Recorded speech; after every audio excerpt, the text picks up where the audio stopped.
Okay, so now let us take a look at this question over here.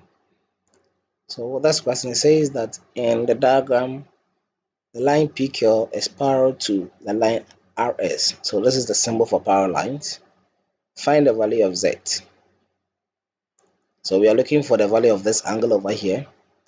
And we've been told that the line PQ is parallel to the line RS. So to do this, I have to introduce a third parallel line. So I introduce a third line over here like this. And this line is parallel to this and this.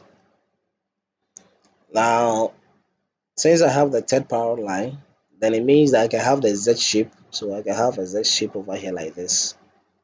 So you can see I have a Z shape, meaning this angle and this angle over here are alternate angles. And alternate angles are the same. So therefore this is 41 as well. Then I can have this angle and this angle over here to be co-interior angles. So remember the co-interior angles. So these two angles over here are co-interior angles.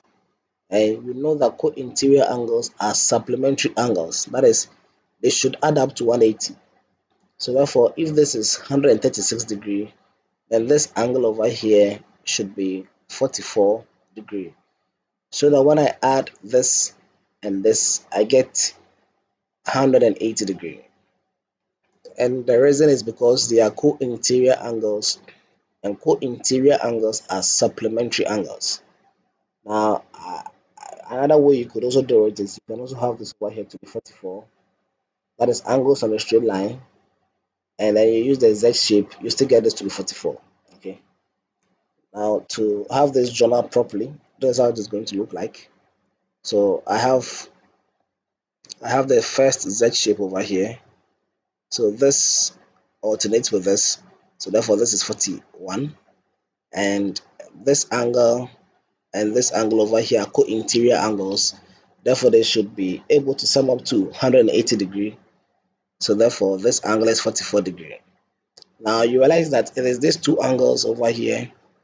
It is these two angles that forms a Z shape. So therefore the Z is going to be the 44 plus the 41. So the 44 plus 41 is equal to 85 degree. And that is going to be the answer for this question, 85 degrees.